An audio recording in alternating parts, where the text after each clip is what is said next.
Mm. And Yeah. you never know, you order it, you might get this amazing looking person on it, or you might get You might get Well, it looks Pick a like me. mix. Oh, that's a good idea. What would you call this business? Oh God. That's a good name, yeah. Yeah. God, AI God. It's got Creating humans got on like- demand.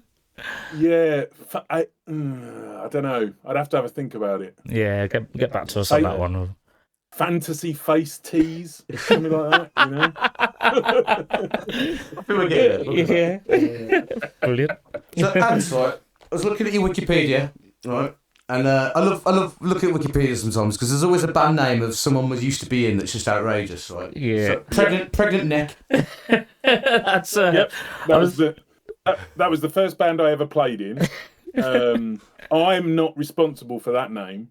Collapsed Lung, I take 100% responsibility for, but Pregnant Neck was already set. They already existed before I joined. I was saying to Dave before you come on, like Pregnant Neck sounds like the kind of band that you make up. It's not a real band. It's one you see in a movie or something, like an American movie. It's like, yeah. Pregnant Neck are playing tonight down the yard. But yeah, they're actually real. What kind of? I imagine. Yeah. It was. What was it, Ants? We had an album. We made two records. We made an album, and there was like a 7-inch single which had 4 tracks in it, 2 of which I played on. The other 2 were already done. But same, for when it happened, it's the same old story. John Peel loved it, played a bunch of it on his show. We did a few shows, and then I think, I don't know. I kind of. I don't know why. The rest of the band sort of went off in a direction that I don't even know what it was. We did a tour with there's a Guardian piece by Rodri Marsden, who's like one of my best mates, and he was in a band called the Keatons, who were around at the same time, and we did a ludicrous tour of Scotland, like the most inadvisable tour you could ever do, where like it was all self-booked. We were all in the back of a Luton van. Like, it was just ridiculous. It was so ridiculous. And the rest of the guys in Pregnant Neck, like, sort of about halfway through. Now I look back and I think, yeah, no wonder they went. We're going home. Go down. Go tour the Highlands. I was having a great time. How long did that last for? Was it about 9 months?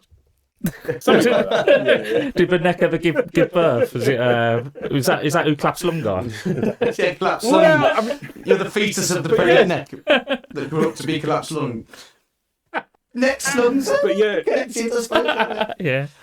But that was the first band I ever had anything to do with. I was playing bass, and I wasn't really like a musician until I started doing that. I know I wanted to do something, hip hop and electro was, what I loved the most. First, that was the first thing I really, really loved. And of course, in the mid '80s, that was completely unattainable. You know what I mean? It's not something that you could do unless you had money and access to a studio or whatever. And then somewhere along the line, I kind of started getting into, I guess, the more awkward end of guitar music that John Peel would play and stuff like that. And yeah, I guess it was my own little culturally much less significant version of punk for people who are now in their 60s, where it was like, oh, hang on, I can do this. Yeah. So yeah, and that was the genesis of it all. So yeah. And then you went on to do with all your marketing stuff when we were doing that gig, right? A lot of the times you would say, "A Collapsed Lung, the band that brought you Eat My Goal." Is that what the band name changed to? Because I searched YouTube earlier for Collapsed Lung, right, and loads of like health things came up and that. Yeah. We always get people coming up to us and telling us they had a collapsed lung. So and then I worry that in some weird way we've caused it. But but yeah, so all that marketing stuff, because the whole thing with the gigs we did this year was because getting shows for us, because we're 100% DIY, no label, no management, no agent, nothing like that. getting shows outside of, you know, London, Brighton, Harlow, which is like where the band started. Getting shows outside of those places is almost impossible, you know, because we're just, I know we've been around for a long time. I mean, admittedly, there was a very long gap in the middle where we weren't around, but we're not, you know, we're not. There's nothing for a promoter, you know. We're not popular enough for a promoter to want to get involved, and I wouldn't want a promoter to get involved because I'd be like, save your money, like, you know. And so I was like, well, look, we got to try doing it this way. We'll book venues. We'll book the venues. We'll do our own shows and we'll market it ourselves. And the Eat My Gold thing was really just an experiment because that's something we've never really traded on. Like, because it finished the band the first time round. Like the Eat My Gold, when Eat My Gold was in the charts, we had an album coming out that we were super proud of, and it just killed it because, you know, now I understand it. Now I feel like if I could go back in time, I'd just be like, yeah, I can just see what's coming. This is, you know, enjoy it. But of course, we've got like record company people telling us, oh, this and that, and it's going to be like this and whatever. But the whole thing with it was, you know, we were like, oh, we don't want it to be like what defines what we're doing, because we knew we were so proud of the album that we'd made.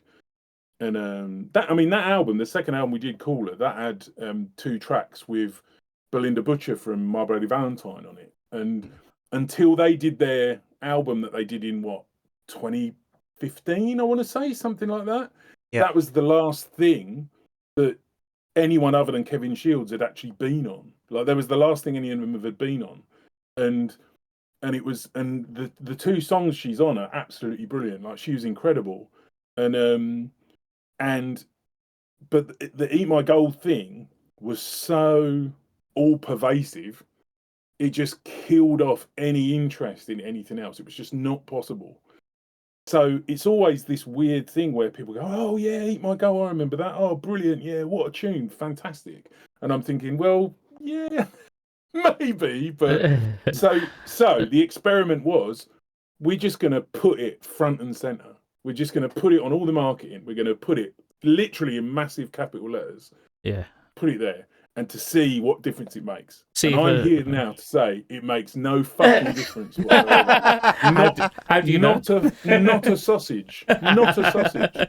I'll tell you this, the only thing that made a difference to any of those shows was the Birmingham show, was the fact that the Hare and Hounds are on it. Yeah, that's the one difference. The venue is 100% on it. So anybody like in the area will know that Clapslung are playing from all their promotions. So you could do like, and we had loads of people come and say, oh, you know, I saw you 30 years ago, or I never got a chance to see you. I can't believe, you know, and it was like night and day with all, like, the show in Sheffield the next night was just, again, not busy. I had a great time. So, you had a great support band in Birmingham as well, didn't you? Like, I started off very well. Yeah. I forget what they're called. Same. Got a long name. It was great. I was so glad that Simon and Maz had recommended you, because basically on the night I was like, oh, this is perfect. Like, this is like, it was a great night. It's not about, you know, or how musically similar is anybody. It's just like, what is the vibe? What is the ethos? And what you guys were doing, I thought was perfect. Perfect. Because it's like, I don't know, you know. That's what everyone says. I don't know. I don't know what that is. Neither of us are like, we're humorous bands, not comedy bands. Yeah, I get that. Yeah, that's a great description. That's brilliant. And we both take the music seriously. Like, actually, you know, doing the gig and playing the music, we take it 100% seriously. Yeah. Because bands who manage to make a success of being funny, you know, being like a comedy, the best comedy music, the music itself is taken 100% seriously. Yeah, you can't just like half-arse it. Well, you know, it just loses all coherence. Although But, yeah. we've been talked about that before. We're quite a funny comedy band, but just because we have lyrics about being a breadstick, that's because he was obviously sitting down like a breadstick. I love the ending of the set. The kind of like the sort of ritualistic ending of the set with the Thursday. It's the Thursday. Oh, did you Honestly, stay in Birmingham that night? Did you? Where did we? Oh no, Did you the night before? We stayed in Rugby. So Okay, yeah. I do a lot of work at a studio in Rugby that's residential, and so I was able to sort of grease a few palms and get us in there, which was very nice. So yeah. Is that? No, that was a great night. Honestly, that was a really good night. It was just so funny, like the first night of the tour, and other than the ones that we knew would be really good, it was like easily the best one by like a country mile. Did you say someone pulled out? I think we were quite last minute, as I seem to recall. Which is fine. We're always quite last minute. We are considered a bottom of the barrel scrape. But what a scrape it is! No. What a scrape. To be honest, it's partly I was hoping because that show that was slightly different because we didn't just book the show ourselves. It's through Mute Elephant, these promoters who do a lot of stuff at the Hare and Hounds. But basically, it was just Grant from Mute Elephant said to the venue, "We want to do this," and then he handed it all over to me. So it was like, but I was hoping the venue might come up with some suggestions, and I waited, and then of course, then I should have kept following it up, and the next thing I knew, it was like the last minute. But it's good for us. The correct decision. Yeah. The correct decision was made in the end. That's worked out well. Worked out very well. If you had asked earlier, you might have got a different band. But the fact that it was last minute, you got us. That's perfect. That's perfect. Yeah, we don't like bands. Well, then maybe that's what I'm going to do from now on. Well, to be fair, no. Are you going to be touring again? You're going to do some gigs because we'll happily put you on in Birmingham, some other places. My girlfriend lives in Glastonbury. There's a good pub in Glastonbury. I can get you into there. Nice. Well, we've got a few things in the books for 2025. Like Brighton, Bedford. Bedford, Esquires in Bedford's like but Esquires in Bedford's one of my favourite venues in the country. It's absolutely brilliant. The people there are fantastic. Do you need support for Bedford? Our bass player's from Bedford. Oh, really? Yeah. He knows a lot of people there. Yeah, he knows a lot of people in Bedford, actually. He goes back there. A lot of family and more friends. I think it's like the people he used to. I've met one of his mates from Bedford, so but his mate is a promoter as well, so he'll know a lot of people. Well, you never know. But and we got a few others in the works at the moment. But yeah, it's it's a funny thing because it's like it's all 100% DIY. Funnily enough, like the other day we were in our sort of band WhatsApp chat. We were like Steve, the guitarist, who is the sort of designated grown-up. We haven't got any money that comes in, I just send straight to him. I'm like, there you go, Steve. You can deal with that, And we were talking about how much we've lost so far, and how we're going to divvy the losses up and whatever. So this is like an album coming up, a concept album on divvying up the losses from the last tour. I mean, this is the reality. Stuff just costs a fortune. And obviously we pulled those shows. We pulled those shows, and we had to pay. We'd already paid for hotels that we couldn't get back. We had to pay the drummer because the drummer's the session musician. The drummer's the only one who gets paid. Yeah, so we had to pay the drummer because it's not fair because we pulled them really late. And he couldn't take anything else. I mean, I'm saying that I don't begrudge paying Dave. Dave, if you're hearing this, I don't begrudge paying Dave at all. It's just that you would have liked to have been paid as well. Well, don't we? But we just it got to like a couple of days before, and we just looked at it and we're like, if we actually do these shows, we're going to lose even more money. Yeah, you know what I mean? Like fuel and stuff like that. We're just going to lose a load more money, and it's like, this is ridiculous. It was just we tried. No, that's all that's what you can do. Well, you know what? It's kind of to take comfort in your sadness there, Andy. It's kind of comforting for us because we're like ultra DIY ourselves, but we've got jobs and we've been nowhere near the limelight. So it's so I think it's sometimes I'm like, oh, maybe we're not doing enough. But when I get someone like you who's knows what they're doing, they still has the same problems. Honestly, it's the same for everybody at the moment. I think the weird thing is, like, I was talking to somebody about this the other day. When you hear people say, "Oh, I love live music," live music's really important. We should support live music. When they're saying that, anyone who says, like, if you guys are like, music fans, you love music. I mean, you play in, you've got your band. It's not your living. You've got jobs. You know what I mean? Would you ever say to somebody, "Oh yeah, I really love live music"? Like, you'd never say that. You'd say, "I love music," or "I went to see whatever." And it only dawned on me, like, a year ago, that when people say "I love live music," what they mean is, "Oh, I love going to see a tribute band." Yeah, that's what they mean. Yeah, I love watching live music on YouTube.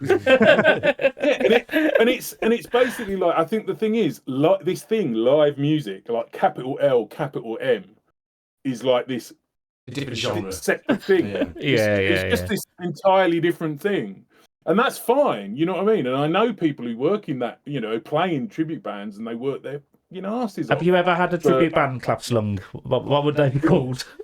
Definitely not. But there is a band who did a cover of "Eat My Goal," and they were trying to sort of pimp it around. In the run up to, was it the Euros? Euros. Was it like Euros last season? Yeah, last summer. Yeah, was it? A song written for a tribute company, wasn't it? It was the official song of Euros '96, wasn't it? I just read. Well, we like to think it was the true people's anthem of Euro '96, not like Three Lions. Was there any other songs that year? Well, yes, to be fair, you've got Three Lions to deal with. That's wasn't it? Yeah. The thing with "Eat My Goal" is that it wasn't written for that. It was a song that already existed on our first album. So, like, the story goes.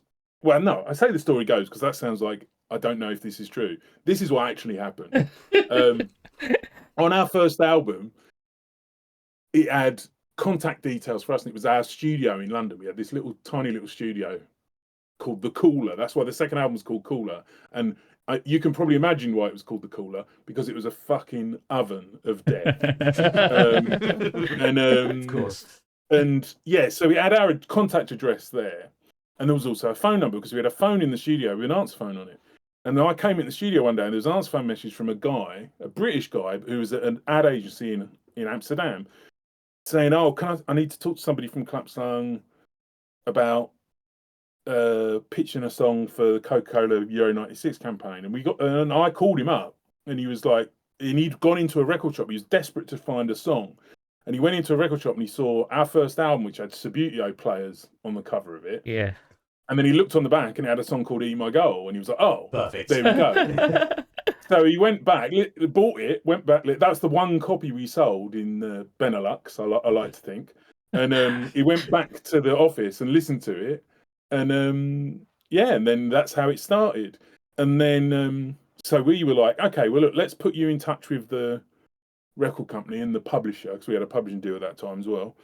And then subsequently, both the record company and the publisher went round, and I heard this from lots of other people, went round telling people, when it was in the charts and when it was all over the telly, went round telling people like, "Oh yeah, isn't it great that we got Klapsang that usage of "Eat My Goal" in the Coca-Cola commercial? We did so well with that." And it's like, no, he came to us, and then we passed it on to you because legally you have to deal with it. It's, anyway. But anyway, yeah, so it was an already existing song. And when we did the new version, we were feeling a bit bad about how the original had literally nothing to do with football. Absolutely nothing to do with football. It just said, Jim just said "Eat My Goal" in the chorus, because it was probably around the same time when Alan Partridge said "Eat My Goal" on the Day Today. Okay. So when we went in the studio and did the new version, because I made the beats much less shit, because the beats on the first record are terrible. And and Jim changed the lyrics to be kind of about football, not all the way through, but a few bits and pieces. And yeah, so that was basically it. And then the thing is, this was alongside our album. We'd already been working on the next album, and the record company were kind of like, "Oh yeah, this has got to go on the album," and we were just like, "No, we don't want to put it on the album. It's like an old song. It's just a new version of an old song." And also, they were like, "Oh, we got to release this as a single," and it was like, "No, we've already." You've said this song should be the single, and we've worked towards that. So basically, we said they said, okay, well, we'll put it as like as a track on the single. So it's not like the A side. The A side was London Tonight, and this will be like the B side, And when the single came out, I went into the Virgin Megastore in Harlow, where I was still living at the time, and it was there on the shelf, and there was a little red sticker on it. I was like, "What's that?" And I went in closer, and it was a football with the red football with the Coca-Cola logo on it, and it was like as featured in the Coca-Cola commercial. And I mean, you can probably imagine. It's not what you agree how I with. felt about that. No.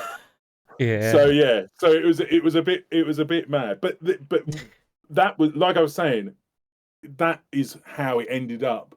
Even though it wasn't the A side, it was sent to radio as the A side of the single. It was getting played on the radio. And it just meant the album just went, because it was just like there was nothing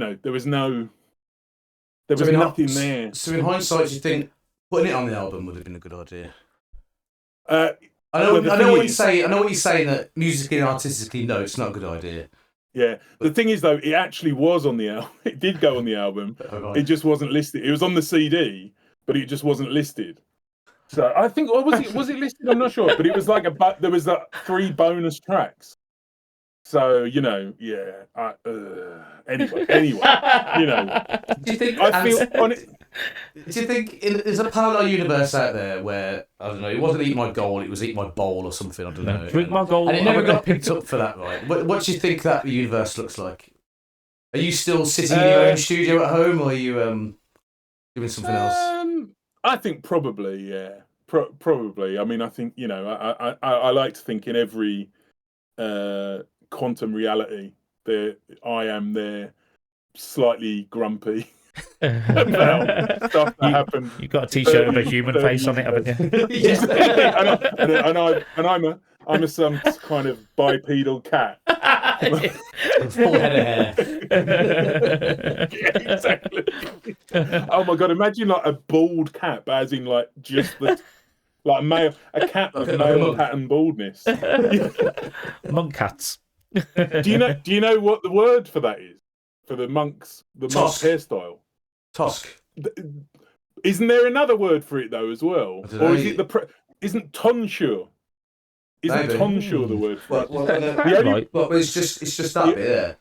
Like, because I'm in another band called Super Burner, and one of the songs that the main guy wrote in this chorus is keeps referring to your tonsured hair. And I was like, what the hell is that? And I Googled it, and I was like, oh, okay. And I was like, nothing like some. Yeah, to be fair, old school burn, that is, isn't it? Me and him are the only bald bastards in the band as well. So, well, that's a great way of getting people to listen to that song now. Well, we're getting there. I think Ryan's just coming to his 30s. He's about to recede. He's about to recede. Teflon's got hair. Yeah. We're definitely never going to get signed by Popular Records, are we? Because we're not young and hip. That's what we're good. That's what we're cool. That's why we have to do it ourselves. That's why we have to do it ourselves. That's right. Yeah. I mean, this whole thing. So, one thing that we ask everyone who we get on an interview is about eggs. What should? Yeah. So, if we were to give you an egg, just a normal egg, right? Yeah. What would you do to that egg? How do you like your eggs? How would you cook your egg? What does Ant like? Okay. It's actually easier if I tell you what I don't like. Okay. And that is runny egg yolk. Yeah. That is poison. That is like my kryptonite. So you're not making them. You don't like that. You don't like bloody eggs. It's just no. Scrambled eggs, but like sort of British style school dinner scrambled eggs. What's that? What's greasy spoon scrambled eggs? Not like not like posh scrambled eggs that are basically barely cooked. Like no, that's wrong. Fried egg if it's completely like incinerated, like nuclear. Flipped over. You have to flip it over and. That's the best part. Over and over. Over and over. Right. So, curries. Yeah, you like curry. Yeah. Yeah. Do you ever ask for a boiled egg in a curry? No. Have you ever heard of? When I was at school. Yeah. Well, when I was at school, a very common school dinners meal was egg curry. Really? At school? Oh. Yeah, bear in mind, I am 52, so we are talking like the very early 80s. In those, those sort of like oval, brownish, light brown bowls that you will often see eggs in, and it was basically served in one of those, and it was like cut up, hard boiled egg and curry sauce. Had Indian food culture really set in Britain in the early 80s? Did they know what they were doing? Well, I mean, I think there were plenty of Indian restaurants, but I don't think this dish is. But we were talking about school as well. It's going to be very far removed from the best curry that you can have. The chefs coming to the school. When I say curry sauce, I mean like chip shop curry sauce. Yeah. The best kind. Not that there's anything wrong with that. No. There's a chip shop in Birmingham that does Irish curry sauce, right? And I've never heard of. Have you ever heard of that? I've never heard of it, and it's fucking incredible. It's a good curry sauce. It's an excellent curry sauce. It's a chip shop curry, but it's Irish. He swears by it. He always finds the places with the Irish curry sauce. He loves it. Yeah. Irish chippies are fantastic. Like really, really, really good. I'm trying to remember. I can't remember the name of it. There's in Dublin. There's a little chain of chippies, and one of the things they do is smoked cod. So you can just get cod, but you also get smoked cod, and it is absolutely banging. I was very much into that. But yeah, I didn't try the curry sauce. I'm now wish. But what are the chips like though? Really good. Because really bear in mind, if you've been to a chippy in the Midlands, you know about the Midlands chips. The orange chips. Yeah. I never. You know what? When I was at you remember Binley Mega Chippy when that was like a meme. Yeah. I was in the studio. Sensation. I was in the studio in Rugby, and it's only like about 20 minutes from there, where the studio is. And I almost went. I was really tempted, but they were very proud of their orange chip. Who just liked that? Someone just had a lot. Did you see that? I think it took my gesture and I rubbed my nose and I got a Did you see that as well? There was a big light. I did. Someone from Billy Chip Shop. Billy Mega Chip Shop. Listening in. Been waiting for you to mention that for years. If someone give us a super chat, someone send us some money. No, I don't know what the fuck that was. Those Irish chips, at least the ones I had in Dublin, they were all cooked in beef dripping as well. And because I'm in the northeast, it's kind of nowadays it's sort of a 50-50 split. Depends where you go. In Durham and also in a few other places around here, there's a chain called Bell's, and they proudly say everything's cooked in beef dripping. There's a little one up the road that doesn't. No, you're good. I was just going to say, I'm looking forward to the moment that I'm in Dublin and I go get some smoked Dublin, and I'll get that smoked fish. I'm like, Anne from Claff's Long recommended this to me. I don't know whoever I'm with. Hopefully not one of you two, because that would be well. It might be. Yeah, you'll be there, but like that'd be silly when it's saying Anthem Craftsman recommended this to you. They might forget it. They might have forgotten that I said it. So Surely your face. There's a picture of you in the chip shop, like shaking hands with the owner. Famous people Famous people that have been here. Like. Have you ever had that anywhere? You ever had your face in any local? I don't think so. I mean, I would be incredibly surprised if it had happened, and also, I dare say it wouldn't have lasted beyond about the end of 1996. Yeah, one's been up for 20 years. What, is it 20 years? That's 30 years. Oh, Bloody hell, we're all getting old, aren't we? Yeah, that's what happens, isn't it? I suppose. Do you follow football, Nancy? You into football? Yes. Although I'm a Sunderland fan, so I like to say to people, and I know quite a few people who support teams that are not, either Premier League or not glamorous. I do think I'm more of a Sunderland fan than a football fan, if you know what I mean. So, but no, I do. Yeah, I mean. So when they go into the Premier League, you'll be back watching it. Oh no! No. To be honest, I wish we could just win. I mean, a few weeks ago it was looking like we were just going to walk the championship, but of course then it all went. Well, not quite. It's just gone off the boil a bit. But I still say this to people. I say I wish we could just win the championship and then go. No. Yeah. I know what you mean. I don't want VAR. I don't want all the queues at the bars, because I'm a Birmingham City fan, right? And I'm having the time of my life, man. Like, we've just got relegated. And I've seen many relegations down at Blues, but the last one was brilliant. It was the best relegation ever. Everyone was having it. I was DJing around the corner, right?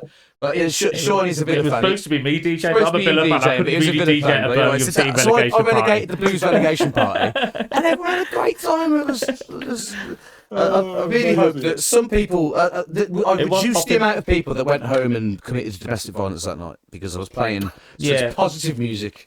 I hope that happened, but now we're in League One. I already missed League One, and we haven't only halfway through the season. You won't get relegated this season, I don't. No, we won't get relegated. So that's fine. We're doing the double this season. We're winning the Virtue Trophy, man. Whatever that is, what we're gonna. I did go to Sunderland game once with Villa. I think Alan Wright scored a screaming to the top corner. I don't know if it was Roker Park then or the new stadium. Yeah. What's the new stadium? Stadium of Light. Stadium of Light. Yeah. If it was like 97 onwards, it would have been the new stadium. If it was before that, it would have been Roker Park. In the last season at Roker Park, I went and saw us play Man U, and bear in mind this is Man U in like 1997, so it was like they were just like winning all everything, conquering, and we won. We beat them 2-1. Like Cantona was playing. It was unbelievable, and Roker of course Park.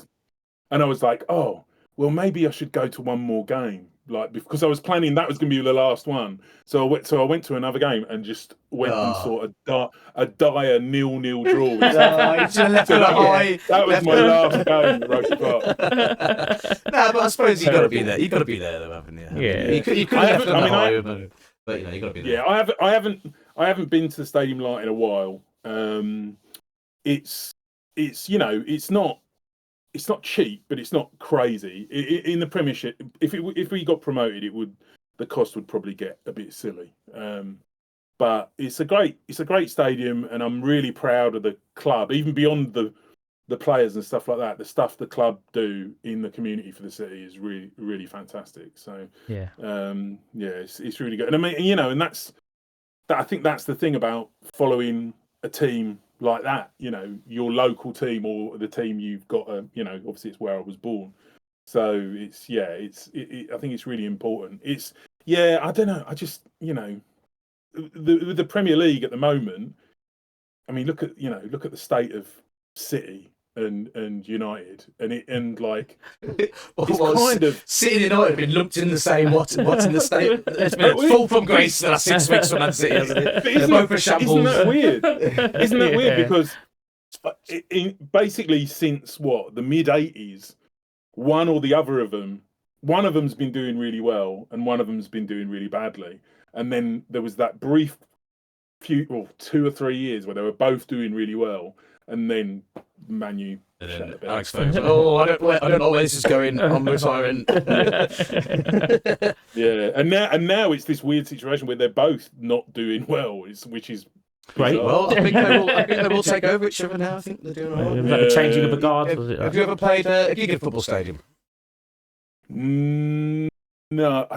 Oh, that I haven't. But Jim from Collapsed Lung, the front man, he because obviously his day job now is being Mr. B, the gentleman rhymer. This is the thing that he does. Oh yes, I saw him at Glastonbury. Excellent. He's done a bunch of gigs at Wembley. He's like the FA sometimes get him in to play before the match and in half time in a certain area of the sort of the where all the bars and stuff are. And he said it's absolutely insane. Like it's just really mad, really, really mad. But no, we never did anything in a football stadium. We've had two. We've had 2 football stadium gigs. We have Inside the football stadium. It sounds impressive, Ant. Let me just let it breathe for a second before I tell you how unimpressive it isn't. Yeah, 2 stadiums we played. So at Birmingham, it was in the bar in the back, in the bar in the stand. It's playing to kids, because usually they usually have people doing just acoustic artists doing stuff, right? And the guy that runs it was like, "Do you and Dave want to do it?" Because me and Shaun, we started off as acoustic doing it open art stuff. So the guy who booked us, he wanted that because he's booked us a couple of times as that. And I was like, let's just get the band in. So we had the whole 6-piece band in the bar. With kids running around playing Who's Got the Ket to him, and they're playing football. It was good. It was just, we had to get, because Shaun's such a big Villa fan, I just loved seeing him in the ground. In fact, we had to do it twice because the first time got cancelled because there was a big terroristy thing that happened at one of a game in Europe. So the next weekend of features, every ground in Britain had like souped up security measures, so they wouldn't let us in. So we had to go do it again. There's a bouncer on the door and everything. Looking at our apps going, suspect, no. So we had to do it. But seeing him in the Blues grounds twice was quite good.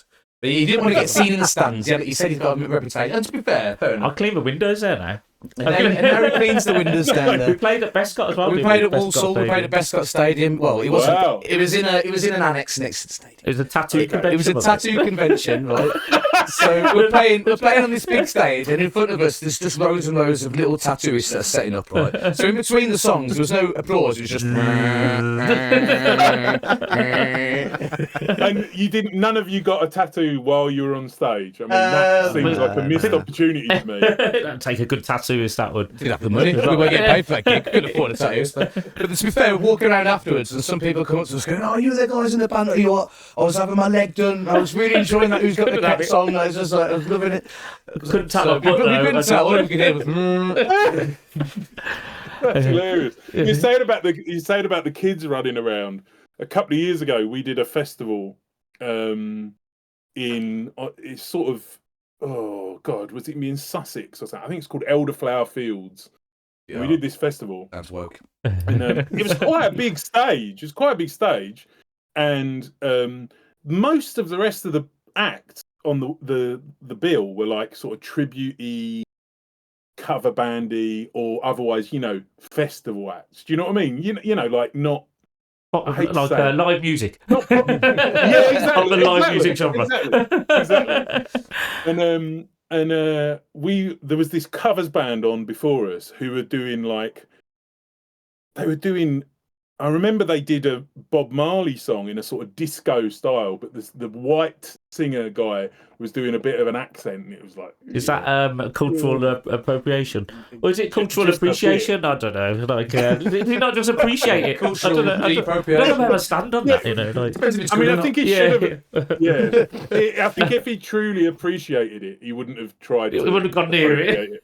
Maybe he was getting paid. But anyway, we're setting up after they've played, and most of the audience that's right up against the barrier is like little kids, like they're just like running around, like and there's this one kid, this little boy, That's like I reckon he must have been he must have been about 8, and he's like on the barrier like this, arms up on the barrier, face like thunder, and I'm plugging all my bullshit in on the stage, and then I just hear him go, "Why is this taking so long?" and I looked down. I thought, is he talking to somebody else? He's like, no, he was just saying it like for whoever could hear it to himself.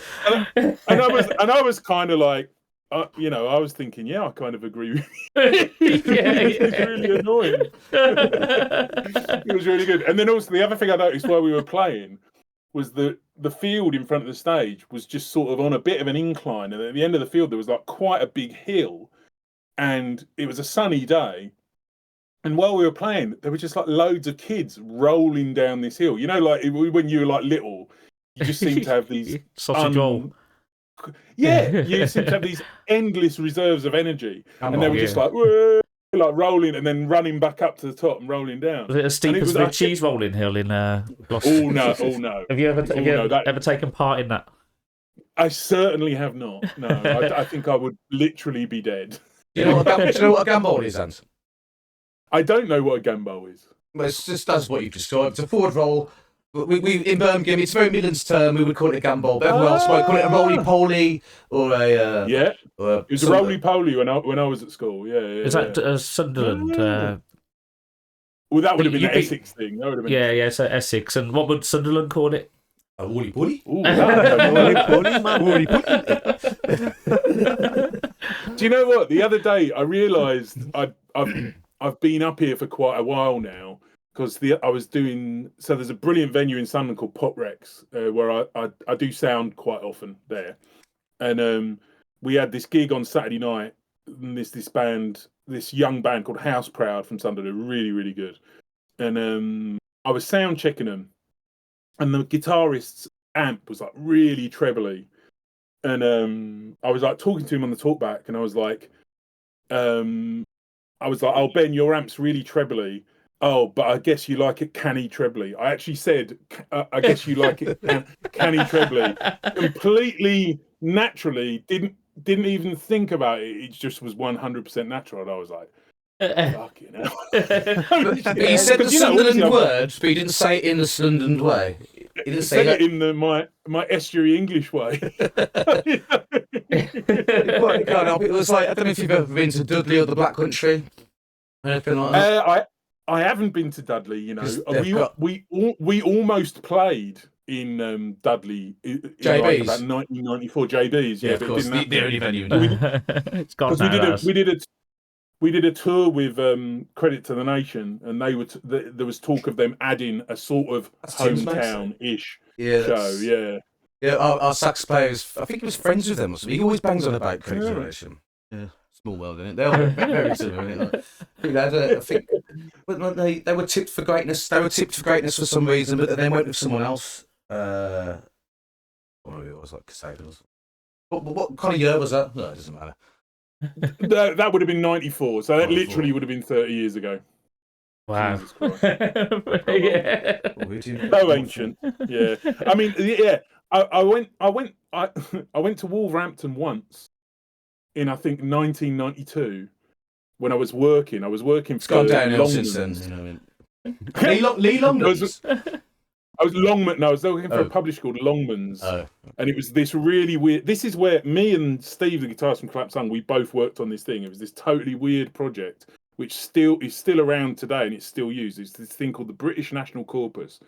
So Longmans, what Longmans specialised in was doing dictionaries for people who are learning English as a foreign language, and the British National Corpus was this project to basically create a huge database of spoken English. And we were just like in this little office dubbing tapes onto that and editing them and then dubbing it back onto tape so people could transcribe it. But then the good bit was that every now and again we had to go out in a company car and go somewhere and record like a meeting or something like that. And I can't even remember what it was I recorded. There was something in Wolverhampton where I recorded a meeting somewhere. And, I was getting paid for this. I got expenses and stuff. So I got expenses. So I had a curry. Like, I was like, oh, yeah, I don't remember where I went to have a curry, but this place where I had a curry, I don't know. I can't remember how they did it. They obviously got me to give them my address at some point, and I swear for the next 25 years, I got a Christmas card of that curry house in Wolverhampton every year. When did that stop? Were you like, oh, where's my Christmas card of my Wolverhampton curry house? You see, I'm not sure. To be honest, it was probably going to my address in Harlow, so they may still be going going there. there. Have you ever been for a curry in Birmingham? No, and I wish we'd had time to do that when we were Next there. time you're in Brum, we'll take you for a curry in Birmingham. Excellent. I think I'd really love to do that. Like, its reputation precedes it. So, if you go to the right place, there's we've got a couple. Well, see, because we did an interview with a guy called Scott Levine the other day. He's from Essex. I don't know if you know him, but because he'd just gone for a curry. And we asked him, and he said it was a bit rubbish, and I was, which is fair enough, that's his opinion. But although to be fair, the curry house he went to, I never heard of. So I just want to. But he'd never had an egg in a curry either. He thought it was a bit. So I think I might start asking everyone we interview now about the egg in a curry. No, you know what? I'll say what I said then. I'll say what I say. This a boiled egg in a curry. It's like a big. I'm very passionate about this thing. This is not that. It's like a big piece of rice, man. You know what I mean? Like, the rice absorbs like taste and flavour. The egg does that. The egg does it, and then it's just. See, I like. Sorry. No. You see, I like the idea of it, but it would just have to be. Oh, it was complete. There's no runny. There's no runny. Yeah, you know what? There's no. You don't want. You don't want runny egg in this scenario. It doesn't want it any other time. Hard-boiled egg. I love ramen, I love nice, like a big bowl of ramen. But then you often nowadays, if you go to a nice place to get ramen, that you always get like the sort of half an egg that's still quite runny in it. And it's a couple of times recently, I've remembered to say no egg, please. Like, if I forget, my missus just gets another one. So, she loves it. She loves it. So, ever eaten ramen in my life, You've never eaten ramen? No, I don't think so. Good man. Is that what you get in that? What's that American Japanese place called? We have to sit next to people on a Wagamama. I don't like that. You have to sit next to someone there. Yeah. Wagamama, you get some half decent ramen in. I think it's all right. Yeah, it's all right. It's but I know what you mean about the sort of bench type. The thing is, though, I'm massive, so normally they see me and they're like pushing me off somewhere else, in a corner on my own. I need to make sure I look dishevelled when I go to places like that, just so people don't see next to me. Yeah. Life hack. So, Ants, we've done an hour, so we won't keep it for too long. But what we do on our radio show, right, we've got a thing called the Rock and Roll Museum of Dubious Artifacts, where we put in items, seamlessly innocuous items in song that have inspired a piece of music, like the lipstick-stained coffee cup from Take That, So What You Bad, the Pato Banson's Bob Marley CD collection, the flying giraffe in a box in a window from a Stereophonics pick-up artist, etc., etc. The spare key that Shaggy's mate forgot that he let his missus in, it wasn't me, things like that. Is there anything? Is there anything because we're doing a special on New Year's Day where we go around the museum, so we just wondered, Ants, as a famous person. And you are a famous person. Is there anything, even from one of your songs, or any song that you would like to add? In fact, first of all, from your songs, is there an item in one of your lyrics? Can't be the title, though. Can't be in the title of the song. Okay. Also, it's an excuse for us to play your song on the radio as well. So I have to ask for some clarification here. I need to know the parameters. Does this item have to be like an item you could hold in your hands, or can it be? No. We've got that room full of politicians. It's a fantasy radio museum that doesn't exist, so right. it can be anything really, as long as we can. As long as it's not in the song title, that's all. Yeah. Well, you know what? There are absolutely, because of the kind of words we write, which are all very sort of self-referential and parochial and very English. There's a song of ours called "Let's Get Jobs." Oh, listen to that. Yeah, and in that song, I do the second verse in that song, and in that second verse, I say, if I should die before my credit runs out, just bury me on the Swindon Magic Roundabout.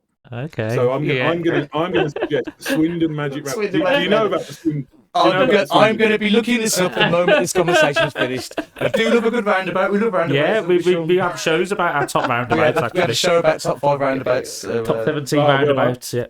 So what's it called? Swindon. Well, it's A new the entry by the It's sound called of the Magic Roundabout in Swindon, and it's one of these. It's one of only 2 roundabouts in Britain that are like this, which is a bigger roundabout surrounded by smaller roundabouts that go the other way around. Where's the other one? I think I know what that box. You know, Mario Kart. Where's the other one? Yeah, Mario. Oh, no, yeah, there's one in I think there's one in. I did watch a YouTube video about. I think I have watched The other one's in Hemel Hempstead. Oh, right. We could do a cover of the Hemel Hempstead Magic Roundabout. I lived in Hemel for a bit.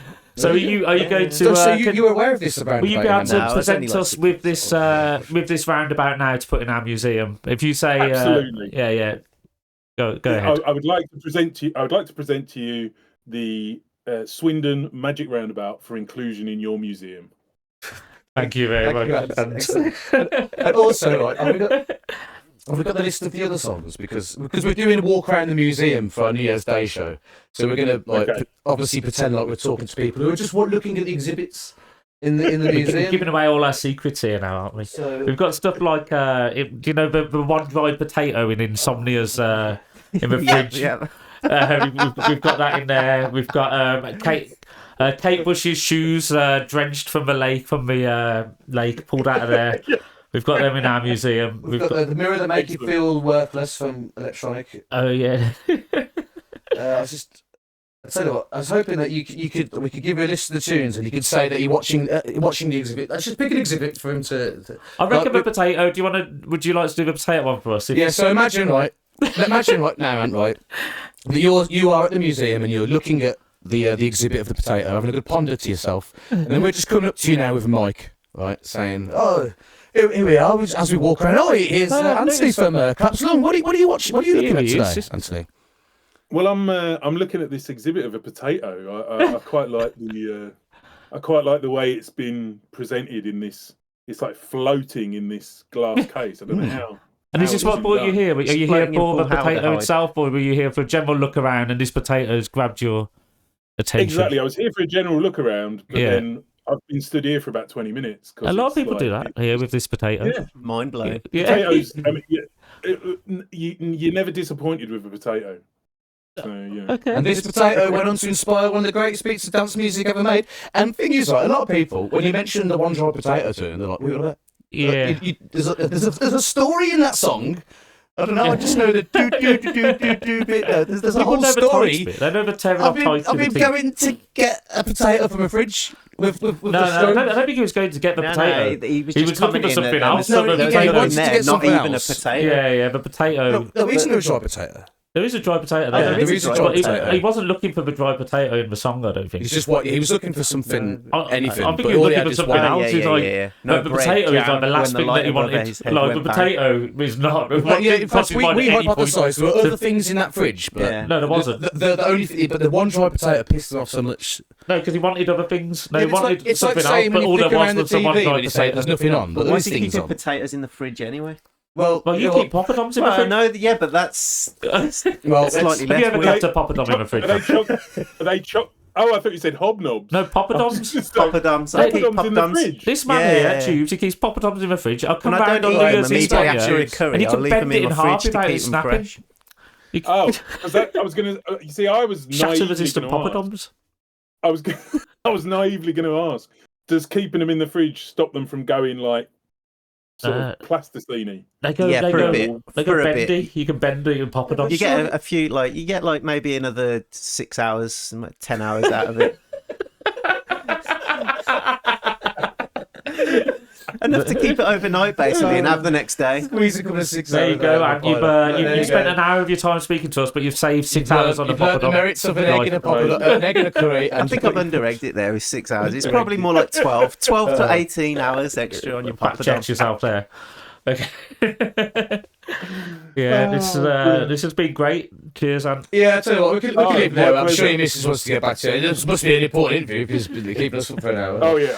very if important. you want to, we can put you on Birmingham anytime. We're happy to play with you again. We'll put you up and fucking stuff We'd love like that. Yeah, We'd love yeah. that. Yeah, that'd be great. Yeah, we'll look into doing that next year, maybe. Cool, because I did ask you about that festival, because we're putting on our own DIY festival in May next year. Unfortunately, you can't come there, can you? Because your bass player's doing something or something. I reckon I think he's on holiday. I mean, it's all right for some minutes, You got holiday. backing track, though. I mean, yeah, let's see. Can you get Pregnant Neck back together and? That'd be great. Unless you want to just come and DJ or something, I don't know. It'd be good to have you guys there. Yeah. Or Mr. Moustache, Mr. Gentleman. What's his name? Mr. B, the gentleman Mr. B. rhymer. Yeah. And as well, me and Jim sometimes DJ together as well. So There you go. Can we have that then? Can we have that for our festival? Well, let's talk about it. Yeah. May 31st, the weekend of May 31st next year. Let's talk about it. Yeah, talk about it. Good. What do you mean later? Yeah, another point. I think that means we'll get back. We'll have a little think about that and get back to you. Oh man, well, I really enjoyed chatting. I feel Why like don't you want to talk about that DJ set now? I feel like we could chat to you for ages, but you know, We have. lives. We've got And we can. No, Do again. Yeah, we suppose we can do it again. Well, this will probably go out in the new year, but we'll let you know, whatever. Like, but if we do some more stuff with you and stuff in the future, because you're a great guy, aren't you? Yeah. Thank you. The same, you know, honestly, I really loved having you guys at that gig. It was fantastic. It was really good. And I love this, what that you're doing. You know, I think you should at some point, you should get Jim on doing this. You should get Jim in for an interview, because I think he did great. He bounced off you lot really nicely. So yeah, it'd be Which good. one's Jim? Cool. Maybe you could do it as Mr. B. You could get him to do it as Ooh, Mr. B. yeah, like a wrestler, Yeah. like a wrestler in character. Yes, love that. Love a bit of. But it's like we always say, when he's doing collapsed lung, that's fancy dress. Like the Mr. B attire, that's what he wears That's every what he day. is. Collapsed lung is Real fancy dress. So, Mr. B, That's that's your Scott his Beckett. Batman. He's Bruce Wayne. Is I think I'm not into comics. I think that's how it works. Right. Anyway, cheers, and thank you for having us. My pleasure. My pleasure. Yeah, and we'll speak to you soon. And give hello to your lovely wife. Will do. No worries. Okay, guys, I'll talk to you soon. Bye, mate. Cheers, Nice man. one. Take care, Take mate. care. See you later. See you later, mate. Bye. Well, there you go. Are we going to continue? Is this still going now? This is still going Well, that is the end of that. I mean, I do need a wee, which is a drink, which is why it was the football's on. So join us next time on the next time we talk nonsense with someone who is more of a celebrity than we are. Goodbye. Goodbye. Bye, my lover. You messaged me back saying, "Oh, that."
Watching every move we make, who's eager to emerge. It's easy to forget